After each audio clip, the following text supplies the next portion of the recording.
Hello everyone and welcome back to a no longer frosty mossy bottom. Yes, spring has arrived here in Finland, and my goodness, has it arrived in earnest. In the third week of April, we had 15 centimetres of snow here. In the fourth week of April, temperatures climbed to the high teens, and now at the beginning of May, you can almost see the grass growing and the buds opening. It's happening so fast. I've never seen such an explosion of life. It is majestic to witness and very different to the UK and Ireland, in which that seasonal transition from winter to spring is just as beautiful, but certainly a lot more gradual. This video is for those of you who want to know what I've actually been doing here for the last 6 months. It's a recap of what I've been able to achieve over the winter months. I didn't buy my house here with 2 hectares of land to live a quote-unquote normal life. Self-sufficiency is my passion, and all the things which that encompasses, from raising livestock to growing food, producing firewood, restoring buildings, foraging, and much more. So it's fairly safe to say that an easy life was never my goal. I like hard work, and every day I do as much of it as I can, as I did in Ireland. But one thing that anyone out there who has tried to live this way will know is that no matter how hard you work, everything always seems to take that bit longer than you expect it to. That, I've realised over the years, is the nature of this lifestyle. So the first big job that Angela and I tackled together this winter was clearing the 2 large barns and sorting through the 100 or so years worth of belongings which 3 generations had left behind here. You may remember from the property tour video in which I showed you the inside of these 2 big buildings as they were back in December, quite how much stuff had been left here. And much of that is now in this pile behind me of scrap metal and electrical appliances, all of which will have to drive to the recycling centre. And we are on an island here, so that's quite a big job in itself. Then, of course, there was the usual degraded timber and plastic items from the last 40 or 50 years. But there were also some very unusual items, agricultural tools and implements, which we think are from the early to mid-20th century, when this property was first occupied. We found so many things, in fact, that Angela and I had to designate a room in the attic of our barn just in front of me for what we've affectionately called relics.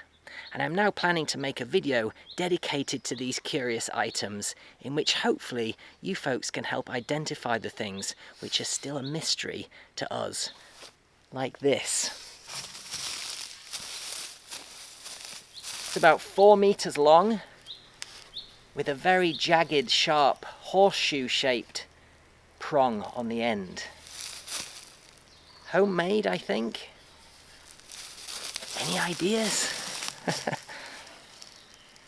December and January were of course the months in which temperatures regularly dropped into the -20s here in the southwest of Finland. I think the lowest I recorded was -26. So sorting through these barns was not a fun task, particularly for my partner Angela, who is very sensitive to the cold. Unlike me, it's actually the heat of summer in which I really struggle. We knew, though, that we had to clear this space in order to have somewhere to organise our own possessions, which we'd driven here from Ireland, and they were all in boxes. And of course, for all this, freshly cut firewood. And producing this has without doubt been my biggest job over this winter.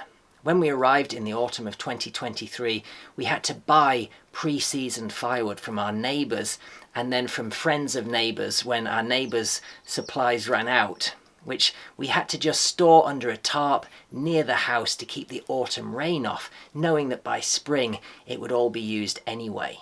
It didn't need ventilation because it was pre-seasoned, and over the freezing winter it remained dry. But of course that was never going to work for freshly cut logs like these from our own land. So we nominated this the middle room of our largest barn to store the firewood which we were making. This room was originally used, we think, for livestock. There are ventilation holes under the ceiling joists on that wall, and doors to either side, and adjacent to the logs here is a completely open wall. Though I did have to stabilise it with some posts due to subsidence of the foundation. I think it was in danger of falling down completely. No longer, I hope. Fixing this barn completely will of course be a huge undertaking for another year. Until then though, it's a great place to store our stuff and season our logs. In terms of trees, back in the autumn I carefully walked the land and marked every tree which needed felling, and there were 3 categories. The first, any trees which were leaning over the house or outbuildings, or growing so close that the roots posed a threat to the foundations of those buildings when repaired. There were many trees that were leaning quite drastically in the wrong direction, some of which you can see the stumps of behind me. And tackling those was a huge undertaking for us. I'm quite an experienced chainsaw user. I was lucky enough to be trained by professionals in Canada, one of the perks of my year doing voluntary work there. And I've been using a chainsaw for 12 years since then, but still, there was only Angela and I, and we had to use ropes anchored to other trees and winches to counteract the direction of lean. With such basic equipment and just 2 people, it took so much longer to take these big trees out safely than we anticipated. But I have to say, as with most jobs like this, I enjoyed the physical and mental challenge immensely, even on those days when it was minus 20 degrees Celsius, and there were quite a few of them. I don't think Angela would say the same though. The second category of tree which we had to fell or cut down were those on the main track which runs the length of our land. We have 2 hectares here, that's about 5 acres, but it's a long, relatively thin 2 hectares. And having a track with good access from one end, where the house and buildings are, to the other up here, where the orchard and ponds are, is really important in the long term. So we took out the trees which leaned over or obstructed this track as best we could. Of course, there are many stumps now left, which will just have to rot for a few years before we can remove them entirely. And the third category which we removed over the winter were those trees which were standing dead, meaning the tree had completely died and is already beginning to season where it stands, but crucially hasn't fallen over yet. And this is quite a common phenomenon in forestry that isn't managed. Trees regularly die where they stand and are eventually brought down, usually by a storm. There were about 8 trees which were standing dead on our 2 hectares of land.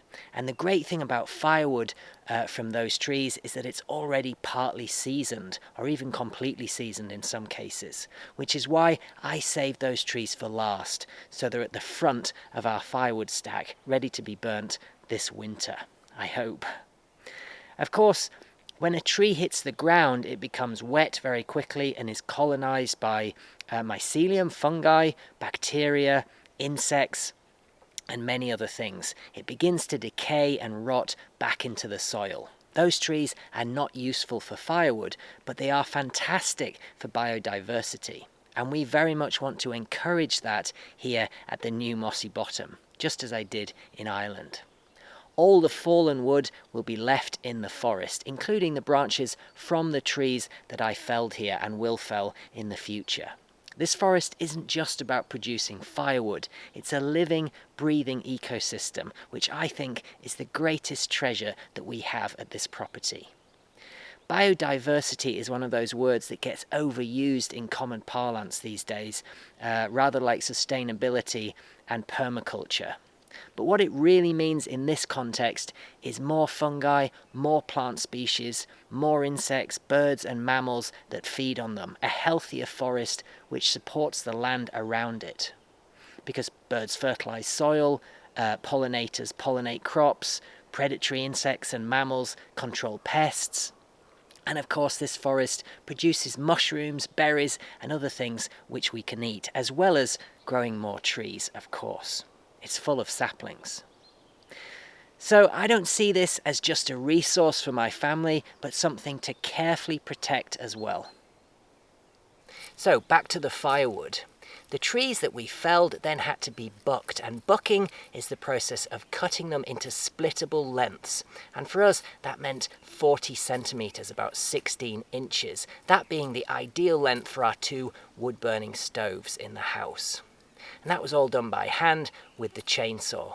I did try to keep any particularly straight logs, such as those which I'm sitting on right now.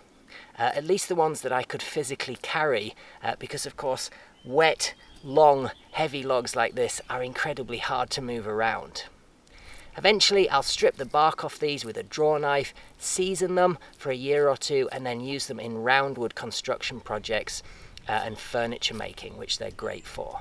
And I did a lot of that in Ireland with logs from my own land as well, like building and furnishing a small cabin. Of course, I don't have a sawmill here, so it's kind of a necessity to save money on lumber. Thick posts of this size would be very, very expensive to buy. Then I had to split all those bucked logs, which I did by hand with an axe. It's something I've been doing for 30 years, beginning as a teenager in my parents' back garden. I then had a long respite, of course, while living and working in cities in which I didn't even have a back garden. But I began again in my early 30s when moving to Mossy Bottom in Ireland. I usually just put a podcast on and work away for a few hours or until my body can't take any more. And if you're wondering why I don't use a mechanical splitter, well, I have used them before, and our neighbours here keep suggesting I buy one and showing me theirs, but there are actually 3 reasons why I don't really want to, at least not yet.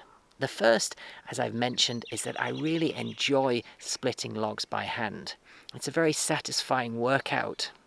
The second is that getting a good mechanical splitter is quite expensive. There are many different types, of course, but compared to an axe and a bit of elbow grease, none of them really come cheap.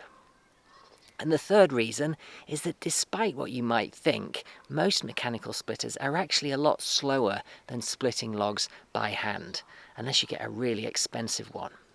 I've used mechanical splitters a few times when volunteering. They're very high torque, low speed machines, which you still have to accurately place the logs on and then crank the handle back and forth, which for me at least, at this point in my life, takes longer than swinging an axe does. But saying that, one day my back might require that I buy a mechanical splitter, so I'm not ruling it out in the future.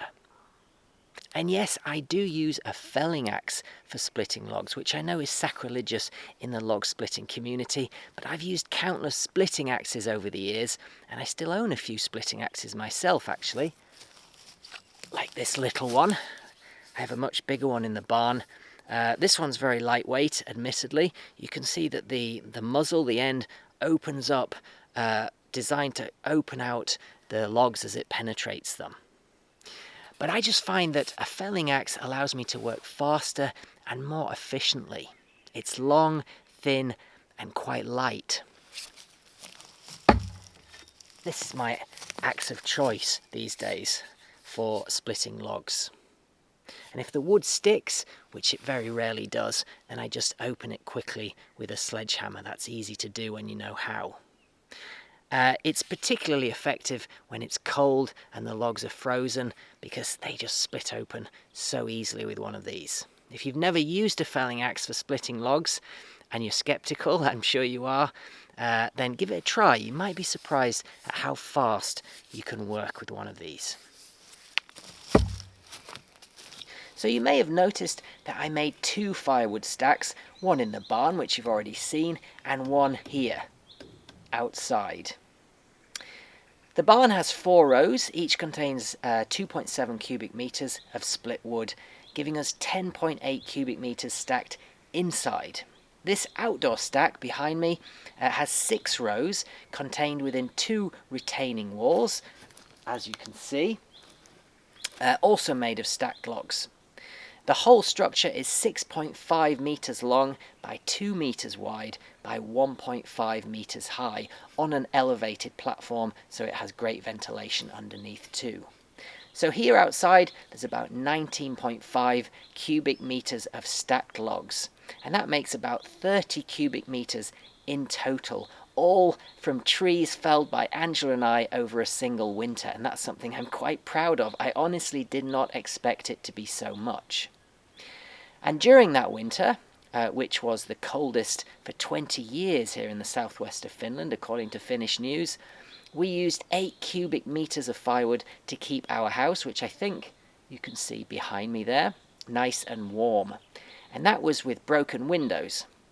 Those windows, by the way, are in the process of being repaired and replaced where necessary, by us of course.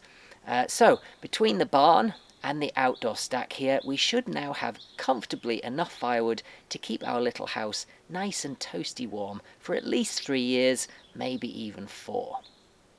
And the reason I built an outdoor stack in a fairly traditional Nordic style is that the wood here will season much quicker than it would in the barn. This is where all my standing deadwood is stacked on the south side facing the sun, and that should be ready to burn, I hope, by October, November of this year. It just has much better ventilation than the barn, so it should season in 1 year, whereas the firewood in the barn might take 2. And I built on this roof, as you can see, which cost me nothing, using corrugated roofing left by the previous owner. And of course, some logs which I didn't buck from trees which I cut. And the great thing about this roof is that it's self-supporting, meaning I don't have to take it off to take the firewood out. This could be empty of firewood and the roof would still be here. And that's important in the winter when this is covered in deep snow.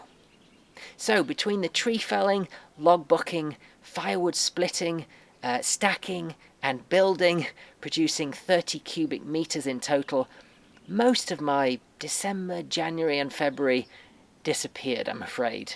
But on the plus side, I no longer have to worry about trees falling on my house or outbuildings. I have a usable track, at least 3 years of firewood, and that means over the next 3 winters I have a lot more time to focus on other projects. Although I have to say, I will miss felling trees and splitting logs. It's one of my very favourite things to do. When the snow began to melt a bit in March, I did something that hasn't been done here for at least 20 years, probably a lot longer, and that's prune back all of the fruit trees. We have 6 standard apple trees here and about 49 surviving plum trees. This area behind me was once a managed orchard with at least 100 plum trees. But half of those, sadly, have died, probably due to disease caused by poor ventilation and neglect. So I've removed all the dead or dying trees, as well as a lot of the weeds and other species of tree which had colonized this area. There was loads of birch trees growing here.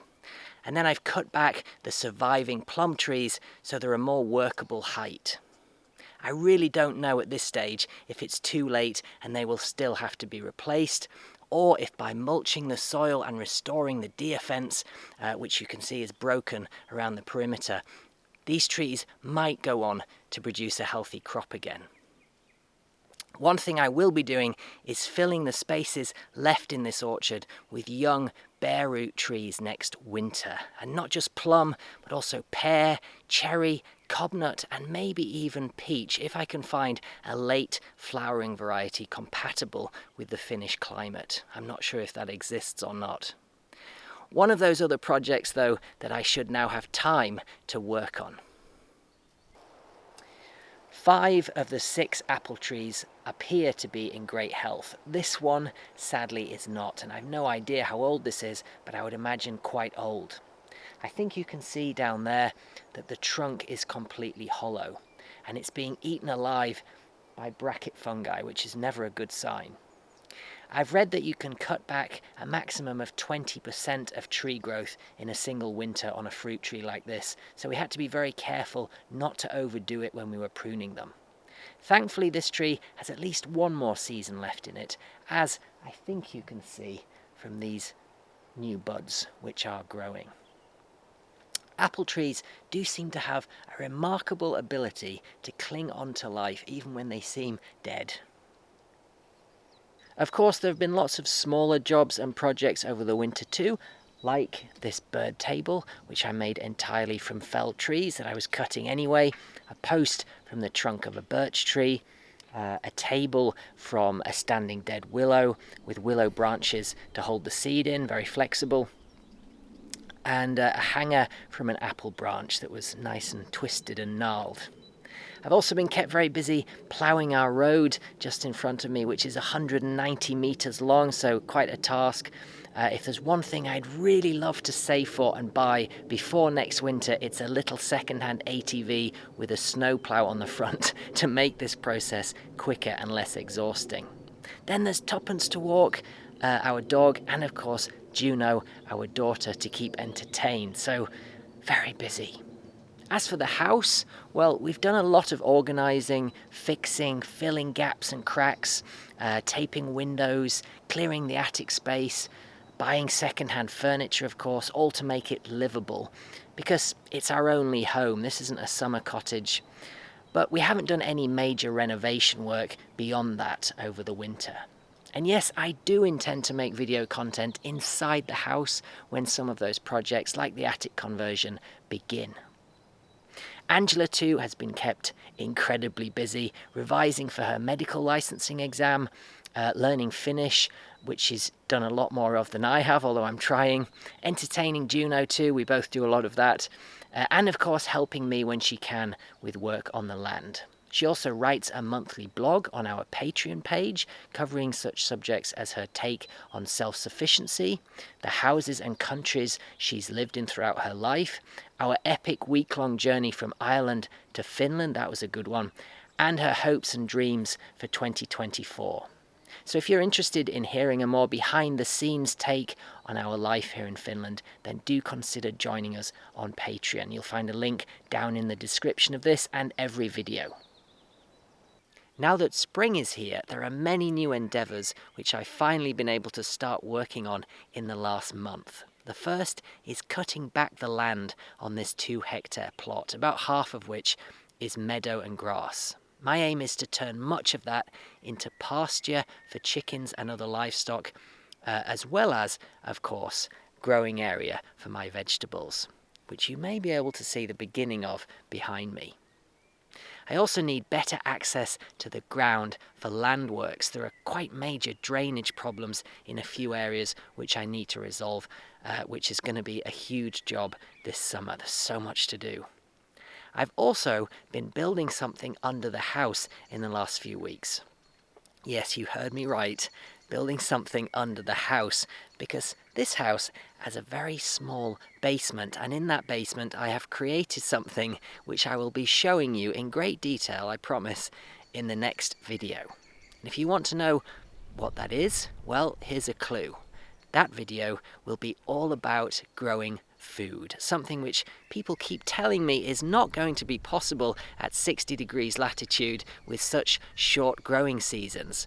But as I always like to say, every problem is just a solution waiting to be found, and finding those solutions is one of the most enjoyable aspects of self-sufficiency. If it were easy, it wouldn't be so fulfilling when you get it right. That video will be coming out soon because I'm going to be filming it alongside this one in the next few days, so please stay tuned to the channel. Until then though, from me and my little family here in the pine forests of southwest Finland, take care of yourselves and I'll see you very soon. Farewell winter. It's been an adventure, but don't come back too soon.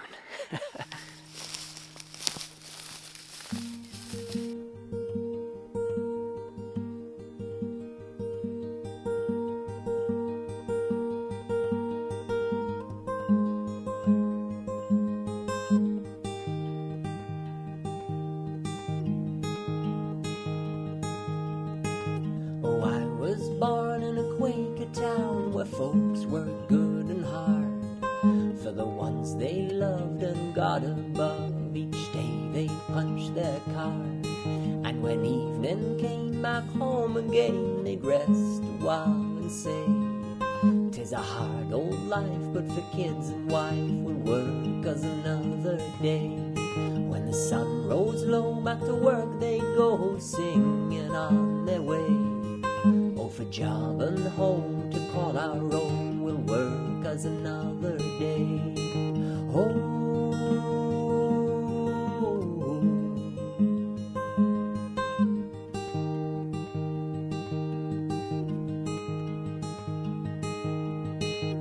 I grew up in a Quaker town till 18 years had passed. Then I packed my bags and I said farewell for a better life at last. And for 5 years more I studied hard, and the state paid harder still. For that better life I earned my debt on her education bill. Till I threw my cap and they all did clap and shake my hand and say, well done, my son, now work's begun. You'll pay that debt one day.